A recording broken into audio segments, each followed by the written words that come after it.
not. Itam, in this way, pumsam, of persons, viraga, renunciation, thyat, is possible. Tvaya, by you. Kevalinamrisha, possessing knowledge falsely. Manyase, you think. Yade, if. Upashamam, a renunciation of material enjoyment. Sneha pasha, the bonds of affection. Vikrintanam, cutting. Translation, Prajapati Daksha continued, if you think that simply awakening the sense of renunciation will detach one from the material world, I must say that unless full knowledge is awakened, simply changing dresses as you have done cannot possibly bring detachment. So, purport by His Divine Grace, A.C. Bhaktivedanta Swami Srila Prabhupada Ki Jai. Prajapati Daksha was correct in stating that changing one's dress cannot detach one from this material world. The sannyasis of Kali Yuga, who change their robes from white to saffron and then think they can do whatever they like, are more abominable than the materialistic grahastas. This is not recommended anywhere. Prajapati Daksha was right in pointing out this defect, and he did not know that Narada Muni had aroused the spirit of renunciation in the Haryashvas and Savalashvas through full knowledge. Such enlightened renunciation is desirable. One should enter the renounce order with full knowledge, jnana vairagya. For the perfection of life is possible for one who renounces this material world in that way. This elevated stage can be reached very easily as supported by the statements of Srimad Bhagavatam, 1st canto, 2nd chapter, text 7. Vasudeve Bhagavati Bhakti Yoga Prayojitaha Janayati Yashu Vairagyam Yanam Jatayada Hoitukam.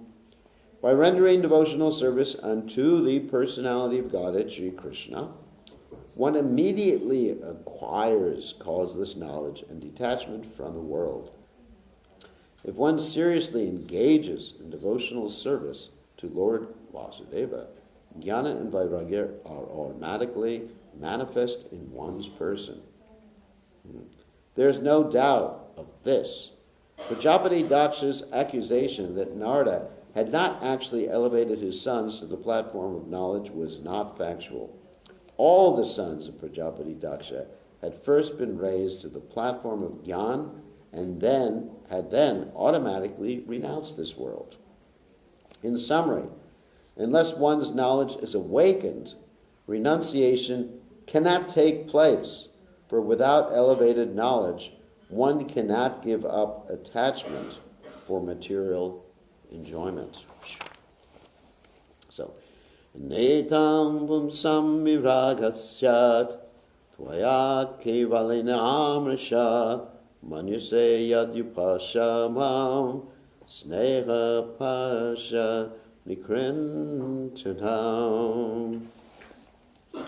So, Om Gana Timidandasha Gananjana Shalakaya Chakshur Unmeditam Gena Tasmai Shri Gurave Namaha. So, we're going to talk about how to renounce this world, which is an interesting subject matter. Of course, Daksha is right that if you simply awaken just the knowledge that this material world is temporary, it's not going to ultimately make you detach from this material world.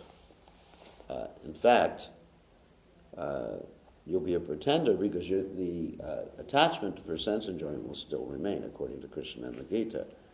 So there's many different yoga processes that are there in the Vedic system for trying to become detached from this material world. Of course, you have the Sankhya yoga practice. Sankhya, the word Sankhya means to count. In other words, you're counting or enumerating the various material elements, like earth, water, fire, air, ether, mind, intelligence, false ego, and also you have the active senses and the perceptive senses. What I mean by that is the active senses are, things like your legs and your mouth and different things like that. And the perceptive senses are the normal perceptive senses. Then you have the mind, intelligence, false ego, and of course then ultimately is the soul, the super soul in theistic Sankhya.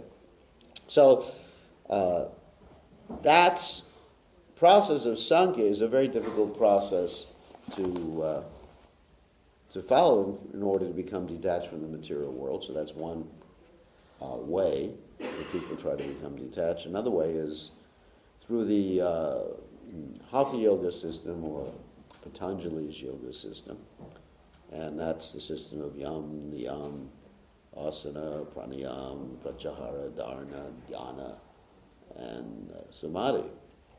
That is avoiding bad things, things that are not productive to advancement in yoga, and then accepting what is, like Krishna described in the 6th chapter of the Bhagavad Gita, like going to a secluded place, not associating with anybody, and then asana, sitting in a certain position. Of course, it's not that the asanas in and of themselves will help one become detached, but it's interesting, the asanas that were taught by Patanjali were just like 1 or 2 asanas, not like nowadays that you have these different yogis who can do thousands of asanas, like one of my disciples, which is good. He uses it for attracting people to Krishna consciousness, which is utility is the principle, or asanas are the principle. So, but really it's just learning how to sit so you don't get uncomfortable after some time. Because if you're sitting for a long period of time, then after a while, your legs fall asleep, your feet fall asleep or something like that. Like, I'm sitting here. Sometimes I have to keep moving my feet because I don't know the asanas so well. So, and then pranayam, controlling the breathing, so you can control the life airs within the body. So ultimately, the whole point is to stop the turning of the mind, to control the mind of this Hatha Yoga process, and then ultimately to focus yourself on Ishvara, Patanjali describes. Ishvara, of course, is God. That's the name of God. That's a secondary name of God. Of course, we're fortunate we have a primary name of God, which is Krishna, Govinda, and other names of God, Chaitanya Mahaprabhu, etc. So, anyway, so that process is very, very difficult, and of course we know in the Gita, Arjuna says to Krishna, after he describes a part of that process, Arjuna says, Chanchalahi manaha Krishna pramati balavadridam tajaham nigraham manye vai or iva shidushkaram. It's very difficult to control the mind, it's more turbulent than the wind. So Krishna answers, actually, one can do it by constant practice and detachment. So the practice that Krishna recommends in the Gita is the practice of bhakti. And actually, Prabhupada said at one point, that bhakti is not actually a practice. So what did Prabhupada mean? That it's not, when we talk about the practice of bhakti yoga, bhakti is not a practice, because it's not simply an external practice. I mean, you can do everything perfectly in bhakti yoga, in Krishna consciousness, follow all the rules and regulations perfectly, but not make any spiritual advancement. And that's called niyam agraha, where one follows all the rules and regulations and doesn't have his mind fixed on Krishna, and is not thinking of Krishna in a devotional sense. So how do we become detached within Bhakti Yoga, which is the practice we're supposed to be following, the practice or the mentality we're supposed to be following. So how does one become detached doing what we're doing? That's a good question. So there's different ways that one becomes detached based upon one's level of spiritual advancement. Of course, when one is completely Krishna conscious, one is detached because one is identifying oneself with one's spiritual body. We all have a spiritual body, right? And that body has not been recognized or is not recognized by us right now. We all have one of the different rasas in relationship with Krishna. And so when you realize that you are a gopi or a tree or a cow or a coward boy or whatever in the spiritual world, or Krishna's mother and father, or in that relationship, then that's what you're identifying yourself with. And then there's obviously, whatever happens with the external body, it's not really important at all. It's just something that's there. It's like you're watching a television show. You can turn it off, you can turn it on. It doesn't really matter except for service to Krishna. But that platform is a very elevated platform. And I don't think too many of us are on that platform of devotional service. So how do we become detached? Using bhakti, not using jnana. Of course, jnana is necessary, actually. That's brought forth in the Jaiva Dharma. It's necessary to understand the tattvas. It's necessary to understand about the modes of material nature. Just like we were reading last night from the 14th chapter of the Gita, verses 22 to 25. Remember that? 22 to 25. And actually in text 22 to 25 in chapter 14. And Arjuna asked the question in the 21st text, by what is one known who is transcendental above the modes of nature? How does he act, etc., etc., etc. So it describes in that particular verse that even though there may be illumination, that means mode of goodness, or, hankering attachment, which means mode of passion, or I forget the word used for ignorance. But anyway, even though one may experience these things in his mind, because a pure devotee is not experiencing those things in his mind, I guarantee. Not from first-hand experience. That's not what I'm saying. For the pure devotee, his mind is Kabe Hama, He Rabo, Sri Vrindavana.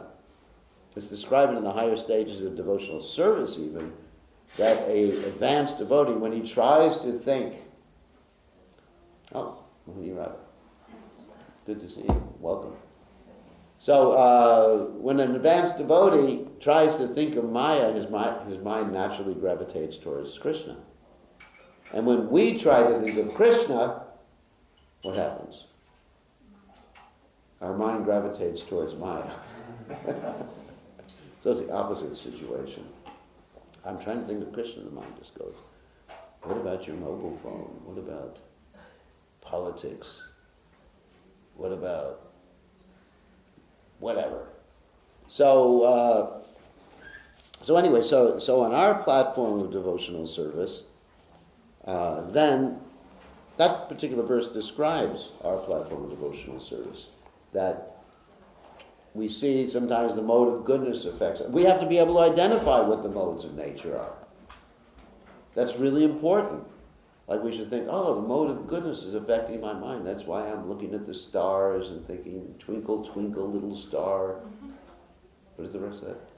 How I wonder what you are, up upon the sky, so bright. Anyway, whatever. I forget that whole poem.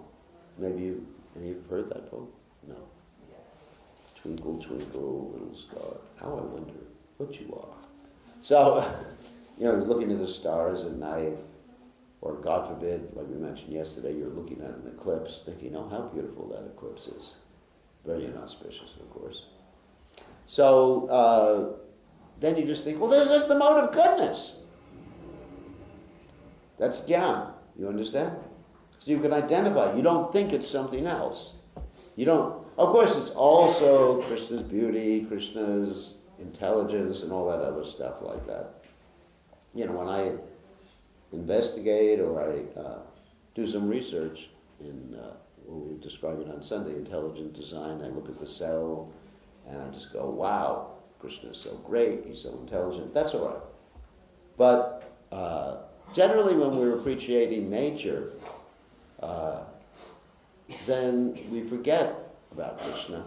And so therefore we should bring the philosophy into our mind. That's just the mode of goodness, in fact, in my mind. And that mode of goodness is conditioning me to a sense of happiness in the material world. It's keeping me here in this material world. We should think like that. And then when we have, the mind thinks that, oh, I have to get this to be happy. You know, sometimes, excuse me, sometimes we read about some, like at least me, referring to my own Maya, we read about some new gadget, electronic gadget, and we think, oh, I have to have it. That new computer, if I just call up some disciple, he'll sponsor me and buy it for me. You know, so we may think like that. I got plenty of disciples who will buy things for me, no problem. So, and I'd say, wow, look, it has all these features, the fastest processor imaginable. Isn't that cool? You know, so of course some people are attracted by cars too, you know. They look at cars like a Tesla or a Maserati or whatever, and they say, oh, I gotta have it, I gotta have it, I gotta have it. And they make plans within their mind. Actually, one of my disciples works in the financial department for financing cars, you know. When you buy a car, you make payments and everything like that. Do they do that here in Slovenia? That you buy.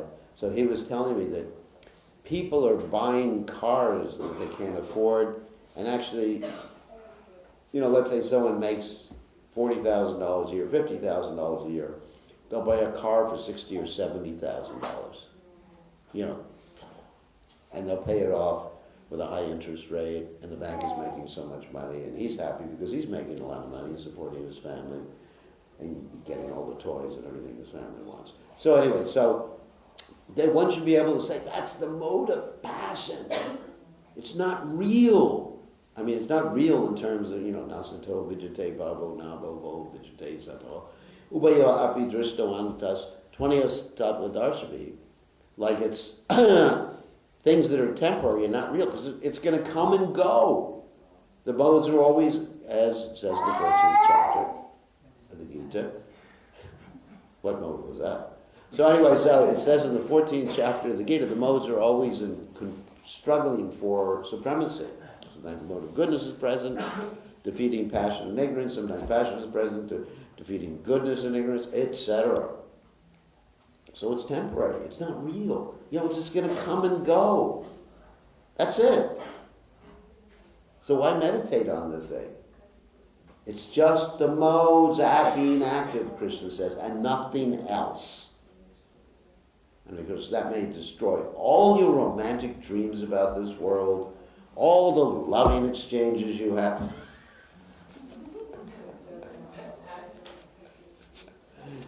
You know, you look at your boyfriend or girlfriend, it's just the modes. Do you love me? It's just the modes.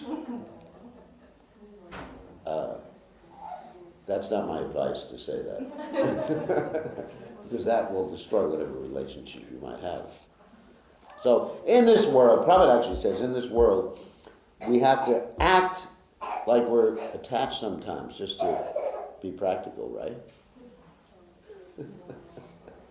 Of course, we're attached to Krishna, I understand. That's not the modes of nature. You know, our attachment to Krishna, attachment to our spiritual master, attachment to chanting holy names is not the modes of nature. But just to be functional in this world, you have to act like we're attached. You know, someone in a loving relationship asks, are you attached to me? Yes. Somehow or other. You have to keep a straight face. Straight face means we can't start laughing. Do you touch me? Oh. Yes. Am I beautiful? Yes. So Panchatattva was beautiful. That's not the modes of nature. You know. Anyway, so that's the mode of passion. Just say that's it. It's Rajagun, Prabhu.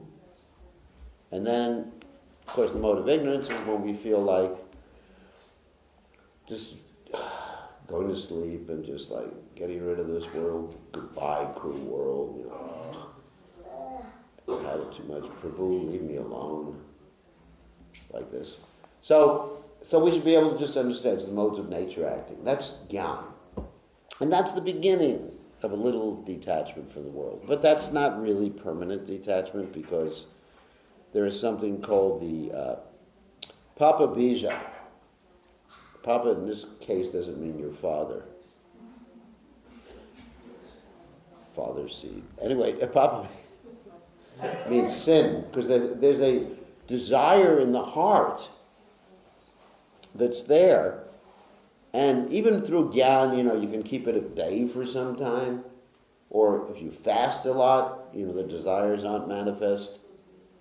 But as soon as you start eating again, they come out, if you just fast, you'll say, I have no desires in this world. I'm just, it's so nice to be free of desires. And then as soon as you start eating, they just like overwhelm you again. So, therefore, the whole point is to purify the heart. And of course, that's the process, Cheto Darpana Marjana. But if we want to really purify the heart, it's a question of bhakti, not simply chanting ritualistically. One has to chant with the right mood, as described by Chaitanya Mahaprabhu in his Shikshashtaka. And one has to do things in this world out of love. Just like we were talking about yesterday, how one functions. I was describing how, basically I function because I want to please Prabhupada. So I'm not analyzing the material elements. I tell you, just practically revealing my mind. My own renunciation has nothing to do with analyzing the material elements, although I can identify passion, ignorance, and goodness. It's not a difficult thing for me. It has everything to do with just like thinking, I want to please Prabhupada. And therefore, if someone offers me something pleasurable, even spiritual, and it's not pleasing to Prabhupada, I don't accept it. And that's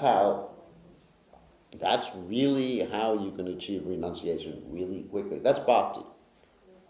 Because bhakti basically means love, but not simply infatuation like we have this love in this world, but it means the concept of again referring to a verse, Anyabilashita shunyam gyanakarma navratam anukuyena krishnanushilan bhaktirutamam.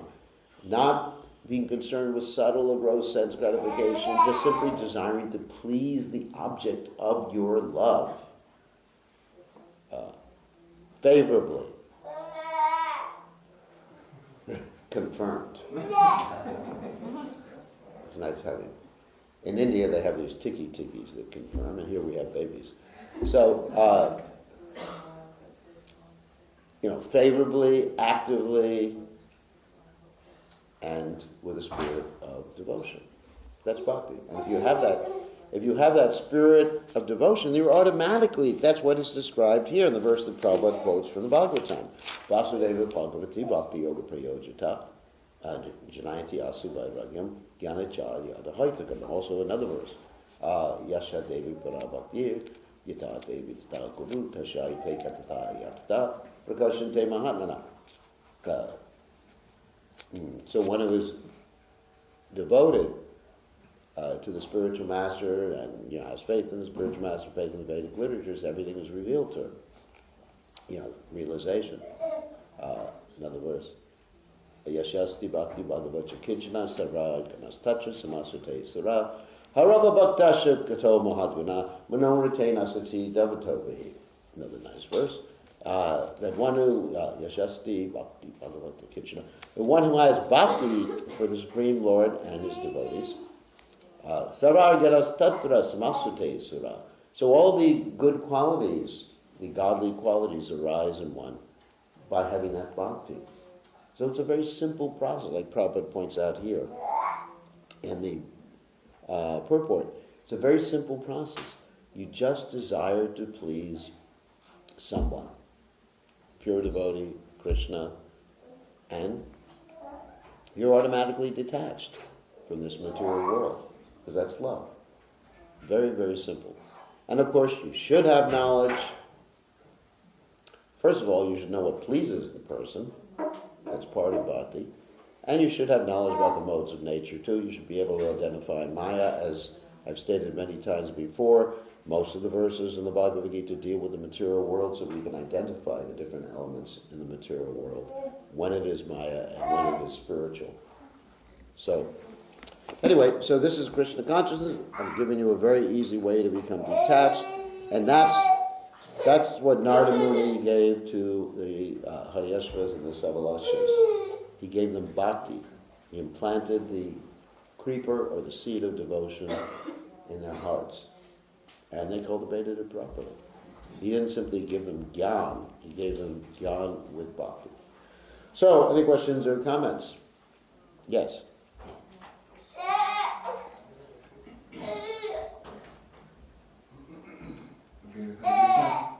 We have your life on Facebook, so one devotee wrote the question. Okay, well.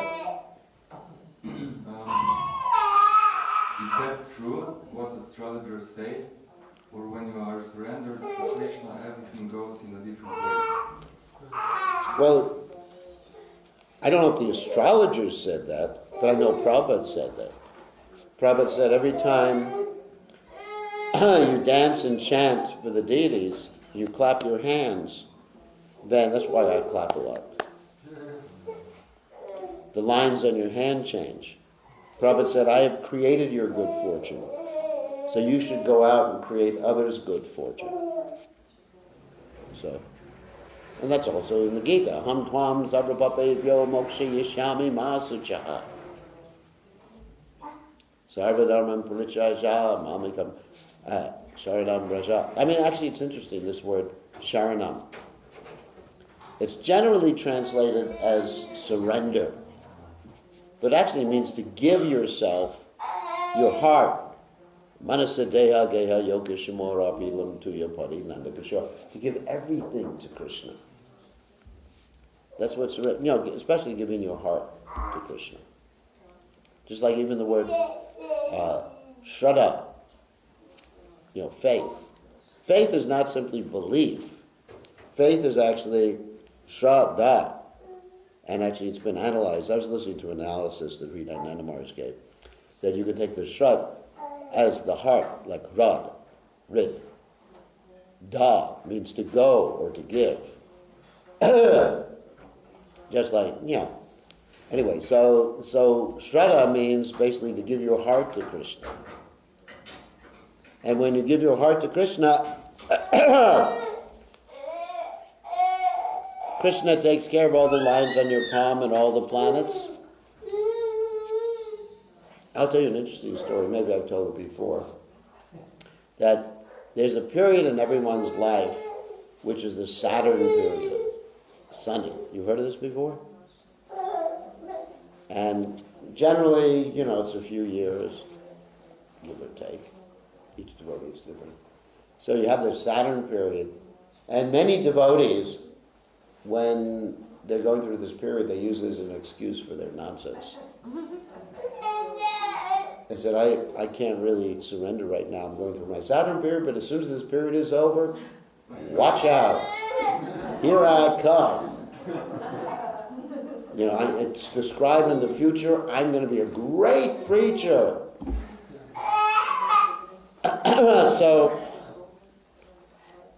So there's an interesting story about Hanuman, who's my favorite person, other than Prabhupada and Krishna. So, interesting story about Hanuman. that once upon a time, it was time for Hanuman to have his Saturn period. And Saturn came to Hanuman. He said, all right, it's time. And Hanuman said, okay, just take it away, sit on my head, and, influence me. So Saturn sat on the head, and then Hanuman, serving Lord Ram, took a whole lot of stones and everything, and put that on top of Saturn. And Saturn was crushed. And Saturn said, save me! Not exactly like that. And then Hanuman said, well, if you leave, you'll be saved. Saturn said, I'll leave. And then Hanuman said, I want the benediction. Anyone who worships me or serves Ram, Saturn will only stay there for a few seconds. It's an interesting story. So the point is, if you worship Krishna and you chant his names and you love Krishna, don't you think Krishna will protect you from that? I mean, I had perfect personal experience of that. Many astrologers were saying that I was supposed to die when I was 55 years old. I was waiting, counting down the days. Back to Godhead, Parikshit Maharaj ki jai, like Parikshit Maharaj, it's actually nice to have a warning. Like, Kadvanga. Maharaj Kadvanga? He was fighting for the demigods. They said, whatever benediction you want, you can have a mobile phone or whatever you want. And didn't say that, obviously. And he said, I just want to know when I'm going to die. And they said, well, in a few moments. In a moment. And he came down, he said, Jahari Bo, came down to the earth planet, back to Godhead. Surrender to Krishna, back to Godhead. Why the earth planet? Because that's much better to surrender to Krishna on the earth planet than is in the heavenly planets, because in the heavenly planets everything is really good. Mangoes are as big as this building. So, Gauranga. So,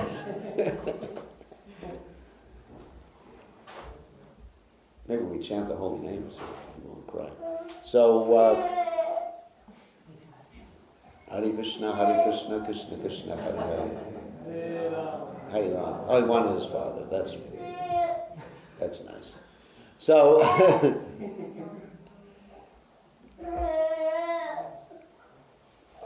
anyway, I was getting back to the story.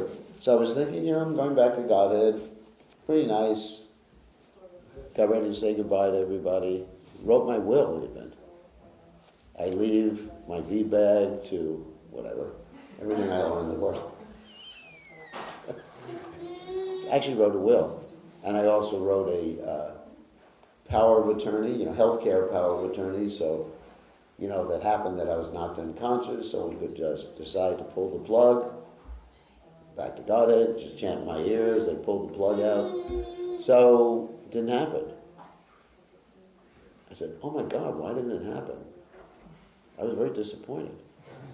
Not really. But I think, and I guess with Krishna just changed everything, and all the astrologers were thinking, oh my God, he's supposed to die. And I said, here I am. And they said, oh, you become a ghost. So, obviously, maybe it would have been better. I wouldn't have been here to harass everybody. But anyway, so what happened is that Krishna took care of it. And actually, another thing is that I went to one of my astrologers. Actually, it's interesting. I went to Prahlad Maharaj, who's an expert astrologer. He's one of my astrologers. And he is so intelligent, he remembers everybody's birthday and time of birth, and their planets for everybody, all the GBC. I mean, amazing memory he has. So I went to him and I said, Maharaj, what's in store for me? He said, this is going to be the worst year for you.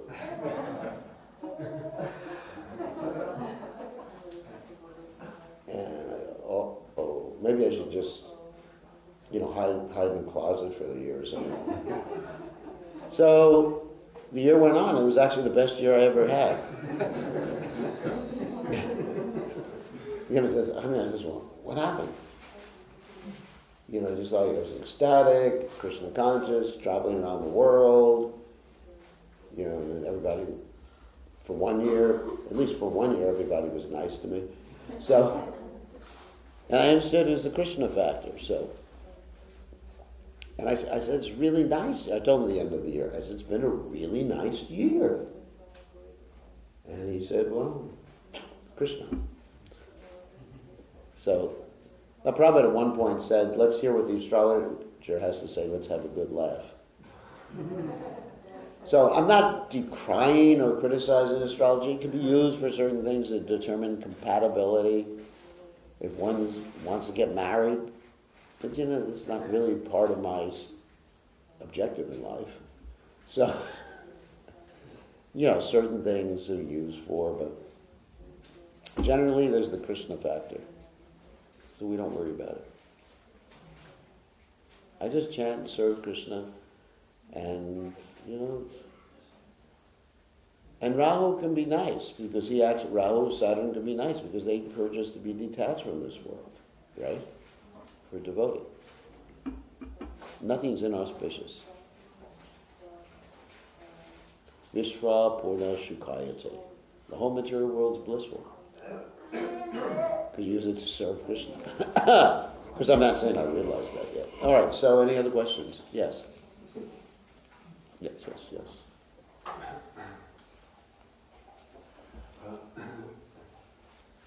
Can it relate to yesterday's lecture? About what specific part of yesterday's lecture?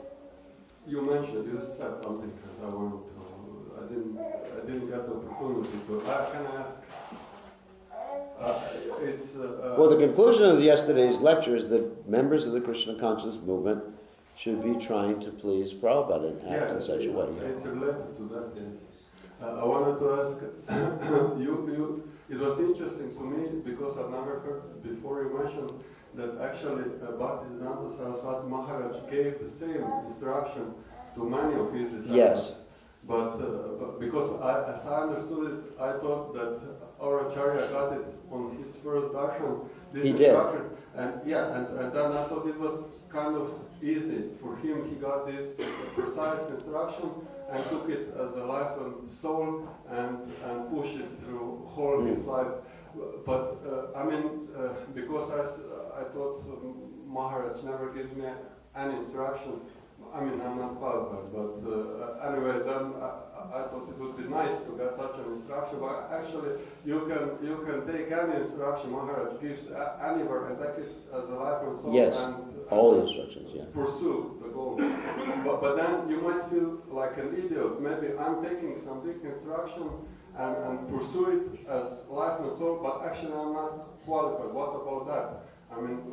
Because he took it and he was qualified, but what... Well, any instruction you get from the spiritual master contains within it the success potency of the Supreme Personality. Any instruction, even if you give it in public lecture... No, a personal instruction. If he says... it says in a public lecture, I probably many times have said, eat enough prasadam so it comes out of your mouth. That's an instruction from Prabhupada. Now, I don't follow that instruction from Prabhupada. I did when I was young. That's one instruction I used to follow that I don't follow anymore. Because obviously when I first joined the movement, I not only ate so much that it came up to the throat, I was in so much pain after I ate prasadam. I would lie on my side groaning, and the devotees would say, lie on your left side, because your liver is on your right side. So therefore it'll be less painful to lie on your left side. So I did follow that instruction. Now I'm disobeying that instruction of Prabhupada, and I don't feel guilty about it. So there's certain instructions that are very specific. And that specific instruction that Prabhupada got from his guru, you're educated young boys, you should preach Chaitanya's message in English. It's a very specific instruction to Prabhupada and his friend also, Naren. And it wasn't a general instruction. But that instruction was given, obviously it was given to many of Prabhupada's godbrothers because Bhaktisiddhanta Saraswati Thakur sent people to the West. And he paid for them. He sent money so they could be there in the West. And he was, anyway, for one reason or other, he wasn't so pleased with what they achieved or didn't achieve in the Western world, but he really wanted that. You know, he wanted English language. I mean, even Bhaktivinoda Thakur established an English language paper. And Bhaktisiddhanta Saraswati Thakur wanted that. So it wasn't instruction given to those who could do it, who spoke English. Obviously, Prabhupada was educated in English, Scottish Churches College, so he was quite fluent in English, as we can hear. And Prabhupada took that instruction as his life and soul. So any direct instruction you get, I mean, it may be a time, place, and circumstance instruction. For example, I got instruction from Prabhupada when I was in South America to, this is actually part of it's a funny instruction. The result was funny. So part of his instruction was to not be satisfied until everybody in South America had his books. So right now I'm not working in South America. So that was a time, place, and circumstance instruction. I'll tell you the funny part of the instruction. Prabhupada said, cooperate with Hridayananda Maharaj. The reason it's funny is that now, as everybody knows, Hridayananda Maharaj is a little controversial sometimes. So many members of the GBC, they say, why are you always supporting Hridayananda Maharaj? I said, Prabhupada's instruction.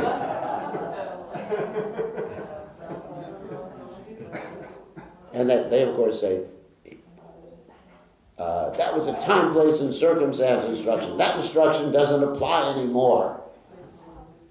Use your own brain. And I say, well, I can't disobey Prabhupada's instruction. So there's an instance of using instructions you get from Prabhupada to serve your own purposes.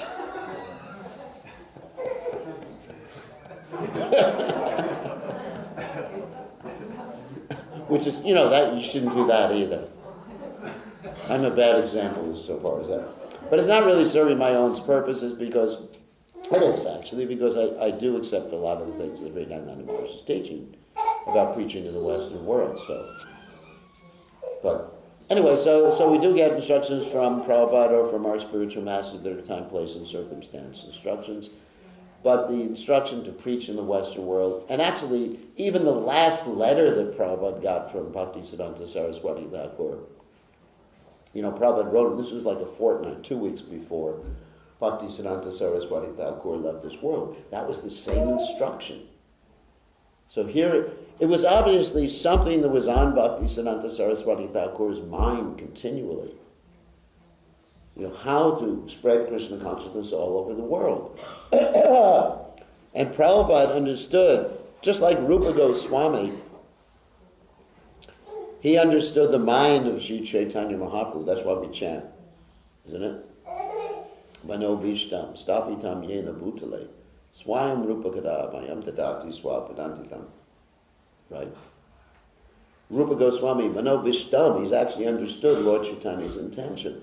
So Prabhupada, excuse me, Prabhupada understood Srila Bhaktisiddhanta Saraswati Thakur's intention.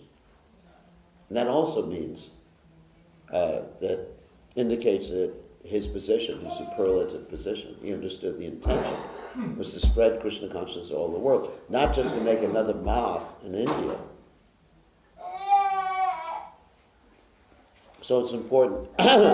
Anyway, it's important to meditate on the intention and the words of the spiritual master.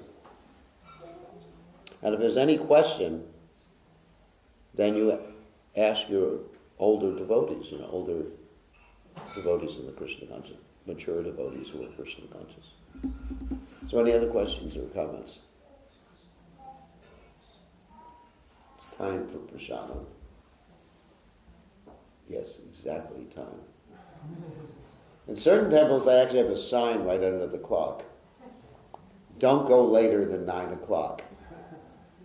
You don't have a sign there. But no.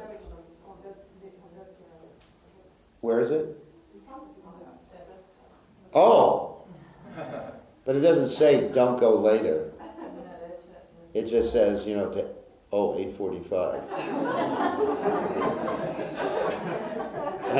I'm actually disobeying the Acharya's instructions by doing that. So, but anyway, they have a big sign because you look up the clock and it says, "Don't go later." Okay, on that happy note, all glories to His divine grace. Srila Prabhupada ki jai. Srila Prabhupada ki jai.